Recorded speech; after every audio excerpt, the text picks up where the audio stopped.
Madonna est finie. Elle devrait prendre sa retraite. À chaque nouvel album de Madonna, ses critiques reviennent. Et pourtant, à 67 ans, eh bien, elle est de retour au sommet avec Confessions 2. Et vous allez voir, c'est une de revanche. Bon, vous le savez, il y a une question qui a poursuivi Madonna depuis des années, voire depuis 30 ans. Est-elle devenue trop vieille? Et en fait, plus elle avançait dans sa carrière et plus on a arrêté de parler uniquement de sa musique. On a commencé à parler de son âge, de son visage, de son attitude. Et ce que je trouve fascinant, je crois qu'on en avait déjà parlé en vidéo, mais ce que je trouve fascinant, c'est qu'en 1992, donc il y a 33 ans, on lui parlait déjà de son âge. I think that not only do we suffer from racism and sexism and things like that, but we also suffer from ageism, and that is that once you reach a certain age, you're not allowed to be adventurous, you're not allowed to be sexual. I mean, a lot of people have said, oh, it's so pathetic, or what is she going to, I hope she's not still doing that in 10 years. I mean, who cares? What if I am? I mean, is there a rule? I mean, what are you supposed to just die when you're 40? Ça paraît lunaire aujourd'hui parce qu'à cette période-là, Madonna elle n'avait que 34 ans. Et Madonna elle n'est pas du genre à se laisser abattre puisqu'elle avait dit ceci, je cite, « Je suis fière de rester une force dans une industrie qui considère le fait de vieillir comme un péché. » Parce que clairement, plus les années ont passé et plus on a voulu l'enterrer. Alors en 2005, déjà à 47 ans, une partie des médias la disait dépassée. Puis elle a sorti ce classique, Confessions on the Dance Floor, qui est pour moi l'un des plus beaux et l'un des plus gros comebacks de l'histoire de la pop. Comme tous les artistes de cette planète, Madonna elle a connu des hauts et des bas, évidemment. Moi je l'analyse comme ça, je ne sais pas si vous êtes d'accord, dites-le moi dans les commentaires, mais je pense que c'est véritablement Hard Candy qui est sorti en 2008 qui a créé ce gros tournant médiatique, je pense. Et parce que je pense que c'est quand même à ce moment-là que le regard sur Madonna a commencé à bien changer, quoi. Et en vrai, moi je trouve que Hard Candy a quand même été un joli succès, puisque pour rappel, 4 Minutes en feat avec Justin Timberlake a été numéro 1 dans une dizaine de pays. Personnellement, j'ai adoré cet album. Give It To Me pour moi est une bombe. Vous connaissez peut-être mon amour pour Miles Away, qui est pour moi l'un des titres les plus sous-cotés de cet album. Bref, s'en suivent MDNA.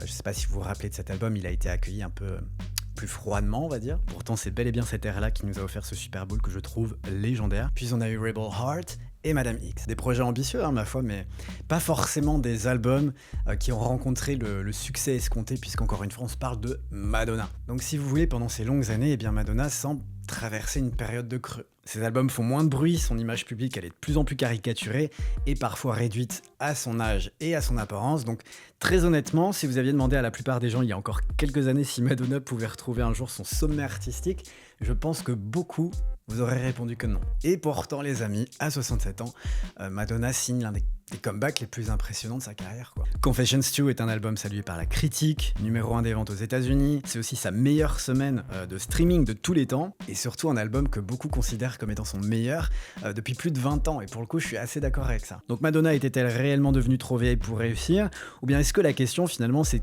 plutôt qu'on avait décidé qu'une artiste de 67 ans n'avait plus le droit d'être ambitieuse, n'avait plus le droit de nous surprendre, n'avait plus le droit d'être provocante et n'avait plus le droit d'être sexy. Je pense que c'est assez clair, mais franchement j'avais envie de revenir sur ça parce que vous allez voir, en vrai si on creuse un peu le sujet est passionnant. Donc vous l'avez compris, lorsqu'on évoque aujourd'hui les difficultés qu'a pu traverser Madonna, on pense instinctivement aux années 2010. Les polémiques sur son physique, les critiques sur ses publications Instagram, les filtres à outrance, les commentaires expliquant qu'elle cherchait désespérément à rester jeune ou à rivaliser avec des artistes de 30 ans. Et c'est d'autant plus frappant puisque Madonna a toujours incarné l'inverse. On a toujours dit que Madonna avait une longueur d'avance, c'était toujours celle qui avait imposé la tendance, et c'est vrai. Madonna, elle a toujours eu un coup d'avance, et c'est clairement elle qui dictait ce qu'allait être la prochaine tendance musicale. C'est pour ça que certains ont commencé à la présenter comme une artiste dépassée, en décalage avec son époque, comme si elle était passée du statut de pionnière à cette pop star qui appartient au passé. Donc je vous disais que le regard sur Madonna avait potentiellement changé à partir de 2008 à la sortie de Hard Candy, mais en y réfléchissant, je me dis que ça peut remonter encore plus loin en 2003 à la sortie de American Life. American Life, c'est un projet que je trouve excellent et radicalement différent de ce que le public attendait d'elle à cette période-là. C'est un album beaucoup plus politique, marqué aussi par le contexte international de l'époque. On est très loin de l'image de Music et encore plus loin de l'album Ray of Light. Les ventes d'American Life sont décevantes au regard de ses standards, même si en France, ça a été quand même un très très beau succès. Je crois même que c'est en vrai c'est je pense l'un des seuls pays qui l'a véritablement soutenu sur cet album à cette période-là. Rappelez-vous, sur cet album on a l'excellentissime Love Profusion, qui je pense, l'une de mes chansons préférées de la discographie de Madonna. J'avais adoré aussi le clip de cette chanson, je la trouve magnifique dedans. Un clip qui aujourd'hui me fait penser d'ailleurs à Midnight Sun de Zara Larsson, je pense qu'elle a dû s'en inspirer. Bref, 2 ans plus tard, nous sommes en 2005. Madonna, vous le savez, elle ne se laisse pas abattre et elle amorce son ère impériale, du moins sa nouvelle ère impériale avec l'album Confessions on the Dance Floor qui est un de triomphe. L'album est porté par le cultissime Hang Up.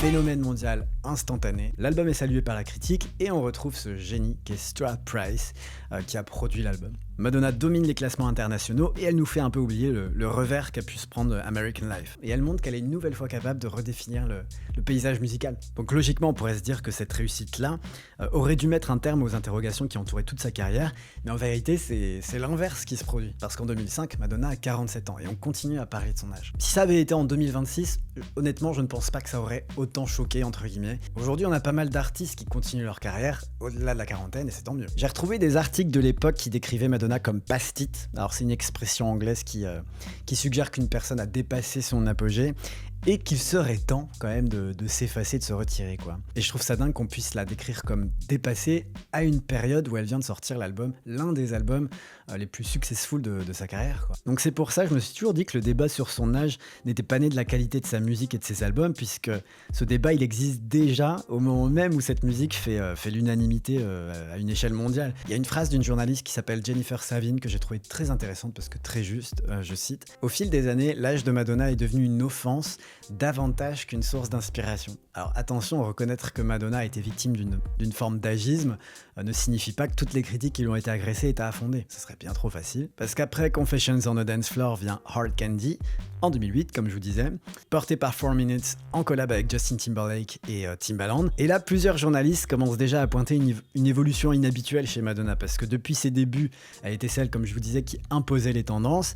Et avec Hard Candy, on a un peu ce sentiment qu'elle cherchait plutôt à les suivre, parce qu'on lui reproche de dialoguer avec les producteurs les plus en vue du moment. Et ici, il s'agit de Timbaland. En 2008, on est clairement dans l'ère Timbaland, dans le sens où on vient de vivre l'ère Future Sex Love Sounds de Justin Timberlake, mais aussi Loose de Nelly Furtado, masterpiece de l'univers, vous le savez. 2 albums produits par Timbaland et qui ont été d'énormes succès en 2006, en 2007. Donc c'est pour ça, je pense qu'à cette période, on dit que Madonna est aussi dépassée, parce que pour une fois, elle ne cherche plus à créer la tendance, mais plutôt à les suivre, quoi. Et en vrai, je pense que tous les albums qui ont suivi de Madonna sont venus accentuer cette perception-là. Sur les albums suivants, on sent que Madonna essaie des nouvelles choses à chaque projet, mais en fait, à force de vouloir toujours se réinventer, il y a une partie du public qui a l'impression que ces albums sont moins aboutis, ils sont plus dispersés, ils sont moins homogènes, il y a moins de vision globale et une vision assumée sur ces albums-là. Aussi, je pense qu'une des raisons qui pourrait expliquer tout ça, c'est qu'en 2007, Madonna a pris une décision qui a fait énormément parler. En fait, elle a quitté Warner, son label historique depuis 24 ans. Donc j'imagine que cette rupture de contrat avec son label historique a dû avoir un impact aussi sur les albums qui ont suivi. Lorsqu'on écoute Ray of Light ou Confessions on the Dance Floor, on avait cette vision, comme je vous disais, qui était extrêmement claire. Et c'est vrai qu'à côté, les autres projets des années 2010 paraissent un peu plus fades, moins forts, moins mémorables aussi. Après, c'est que mon avis, attention, dites-moi ce que vous en pensez dans les commentaires. Encore une fois, il s'agit de musique, donc c'est complètement subjectif. Ce qui est intéressant aussi, c'est que, vous le savez, Madonna a toujours été provocante dans ses clips, dans ses performances, dans ses prises de position aussi, qui parfois ont été très mal reçues, mais qui ont fait bouger les choses. Et en fait, à partir des années 2010, ce qui est provoquant, c'est plus ce qu'elle propose, mais c'est juste le simple fait d'être encore présente à son âge, vous voyez ce que je veux dire? Et là, j'ai envie de vous ressortir une citation de Madonna que j'adore. Elle avait dit ceci, je cite: « La chose la plus controversée que j'ai faite dans ma carrière, c'est d'avoir refusé de disparaître. » Je trouve ça génial. Donc pendant longtemps, on a l'impression que Madonna devait sans cesse prouver qu'elle méritait encore d'être là. Alors qu'on se parle quand même de Madonna, enfin je pense que la meuf n'a plus rien à prouver à personne, on est d'accord là-dessus. Et il faut le rappeler, puisque c'est une réalité, mais c'est vrai que cette exigence-là n'a pas été la même vis-à-vis de ses homologues masculins. En tout cas, il n'y a pas eu de débat avec la même intensité, quoi, vous voyez. Autre chose dont on doit parler, c'est que vous le savez, avec Madonna, à chaque nouvel album, il y a une rupture totale avec le précédent. Ce qui l'intéressait de fou, c'était d'avoir la prochaine idée. Il y a toujours une obsession de la réinvention qui, je pense, aussi explique sa longévité dans la pop, parce que je pense qu'il n'y a rien de plus difficile que de se réinventer sans perdre sa place au sommet, sans perdre aussi le cœur de son public. Parfois, c'est un risque de faire un virage à 180. Et je vous dis ça parce que le 24 juin 2023, je ne sais pas si vous vous en souvenez, mais Madonna est hospitalisée en urgence après avoir développé une grave infection bactérienne. Et son état est tellement critique qu'elle a quand même passé plusieurs jours en soins intensifs. Et elle révélera d'ailleurs plus tard avoir été plongée dans un coma artificiel. Donc c'était grave. Entre-temps, il devait y avoir les répétitions du Celebration Tour, qui devait débuter quelques semaines plus tard, mais évidemment tout a été suspendu. Donc là, c'est clairement sa vie qui était en jeu, sa vie est menacée. Donc on l'imagine, cette expérience a dû marquer un gros tournant dans sa vie. Et en fait, après des décennies passées à toujours aller de l'avant, à se réinventer, à repousser ses limites, elle s'est retrouvée finalement face à quelque chose qu'elle ne pouvait pas contrôler, sa propre vie, enfin sa propre mortalité entre guillemets. Et je vous dis ça parce que lorsqu'on écoute Confessions 2, il y a ce retour à la dance pop, oui, mais il y a quand même un prolongement aussi de ce qui s'est joué à ce moment-là dans sa vie, parce que cet album, il est très dansant, certes, on va en parler après, mais il y a aussi une dimension très autobiographique, très introspective, et c'est aussi pour ça que j'ai une attache particulière avec cet album-là. Quelques mois plus tard, Madonna monte finalement sur la scène du Celebration Tour, je sais pas si vous avez eu l'occasion d'y aller. Madonna, elle s'est toujours méfiée de la dimension un peu nostalgique, elle a jamais voulu être cet artiste gold, pour qui on écoute seulement les tubes des années 80. Et pourtant, cette période-là, eh bien, elle construit un spectacle entièrement consacré à son parcours. Elle revisite un peu toutes les différentes femmes qu'elle a pu être. Cette jeune danseuse qui débarque à New York avec 35 $ en poche. L'artiste qui a scandalisé l'Amérique. La femme qui perd des dizaines d'amis pendant l'épidémie de sida. Le fil rouge de cette tournée, c'est son histoire, c'est son héritage. Et c'est aussi pour ça que pour moi, Confessions 2, finalement, c'est la suite logique, quoi. Et ce qui est fou, c'est que l'histoire se répète parce que près de 20 ans après avoir quitté Warner Records, Madonna revient finalement là où tout a commencé, le label qui l'avait accompagné pendant les plus grandes années de sa carrière. Warner annonce officiellement que Madonna retrouve Stuart Price pour enregistrer un nouvel album. Alors si vous ne connaissez pas Stuart Price, c'est l'architecte sonore de Confessions on the Dance Floor. On lui doit plein de chansons de pop que vous connaissez très certainement. Je pense à Mr. Brightside de The Killers, Levitating de Dua Lipa, Cool de Dua Lipa, Free Yourself de Jessie Ware, et aussi pas mal de chansons je crois pour Kylie Minogue. Donc réunir Stuart Price et Madonna 20 ans plus tard, après Confessions on the Dance Floor, c'est incroyable. Et en fait, on pourrait se demander, mais ouais, ok, mais pourquoi elle l'a pas fait en 2015 ?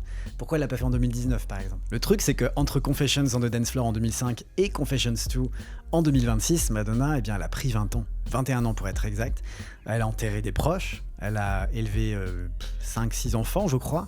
Elle a connu des ruptures aussi, et aussi une industrie musicale qui a totalement été transformée, quoi. Et surtout une expérience horrible, celle de frôler la mort. Donc toutes ces expériences, toutes ces années-là, c'est de la matière première pour cet album-là. Je lisais cet article et il y a une phrase que j'ai trouvée particulièrement intéressante parce qu'elle fait le bon parallèle, je trouve, entre ces deux albums, celui de 2005 et celui sorti cette année. En 2005, avec Confessions on the Dance Floor, le dance floor était un espace de liberté, on y dansait pour vivre l'instant, oublier le reste et célébrer la vie, alors que dans Confessions 2, le dance floor il est toujours là mais son rôle a changé. Cette fois on y danse avec ses souvenirs, c'est un endroit où l'on repense au chemin parcouru, aux personnes qu'on a croisées, à celles qu'on a perdues et à toutes les versions de soi qui nous ont construits. Bon, c'est un peu too much, je vous l'accorde, mais je suis vraiment raccord avec cette idée-là, je la partage pleinement. Et rappelez-vous, lorsque Madonna annonce Confessions 2, l'attente elle était immense. Je pense qu'il y avait beaucoup aussi de crainte, de peur, de scepticisme, je sais pas si ça se dit, mais parce que justement Confessions on the Dance Floor a été triomphal. C'est l'un des albums dance pop les plus influents des années 2000, donc toucher à cet album-là, c'est un risque. Venir y toucher, c'est aussi un risque de ternir un peu son héritage, quoi. Et beaucoup s'attendaient à une imitation de ce qui avait été fait en 2005, d'autant plus que c'est le même producteur. Et en fait, comme je vous disais plus tôt, finalement, on se retrouve avec un album beaucoup plus mélancolique. D'ailleurs, j'en parlais sur Instagram, j'expliquais que j'ai eu la chance de rencontrer Stuart Price à Paris, quelques jours avant la sortie de l'album.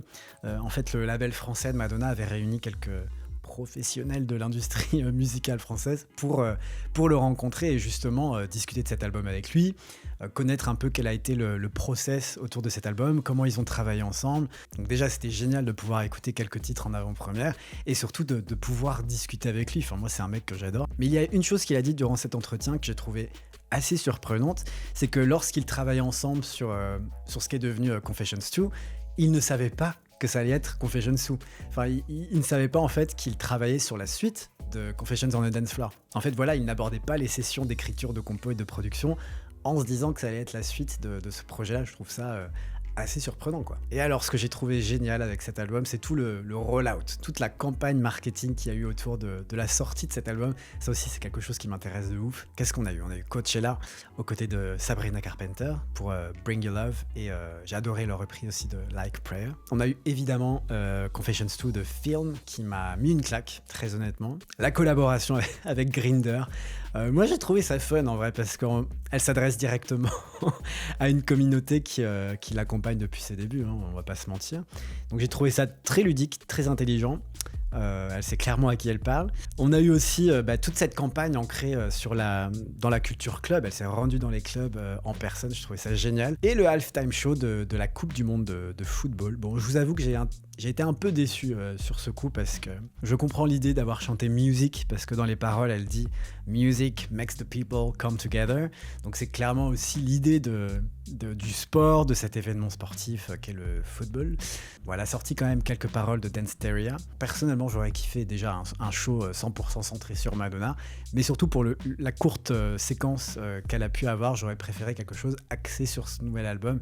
Mais bref, c'était quand même visuellement très réussi. Donc ouais, ça reste pour moi l'un des meilleurs roll-out pop de ces dernières années. Franchement, elle a réussi à alimenter la hype pendant des semaines avec des événements, des collabs, des moments viraux aussi qui racontaient tous la même histoire, et c'est ce qui, je pense, manquait terriblement à Madame X et à Rebel Heart aussi. Donc c'est pour ça, lorsqu'on met tout bout à bout, je trouve que chaque choix dessine une stratégie 360 hyper cohérente. Et surtout, les critiques autour de ce nouvel album sont excellentes, et les chiffres de vente le sont tout autant. Les planètes sont alignées, ça faisait très longtemps, ça faisait 20 ans en fait que ce n'était pas arrivé quoi. Donc voilà, je suis très heureux de la revoir au sommet, je trouve que c'est une très belle revanche, je suis fan de cet album, je pense qu'il va m'accompagner tout l'été. Dites-moi quels sont vos préférés dans les commentaires. Moi j'ai eu un énorme coup de cœur pour Good for the Soul. On remercie une nouvelle fois Madonna pour cette belle leçon de vie, et n'oubliez pas de vous abonner, de commenter, de liker cette vidéo, et je vous retrouve très bientôt dans une prochaine vidéo. Je vous aime, gros bisous, ciao.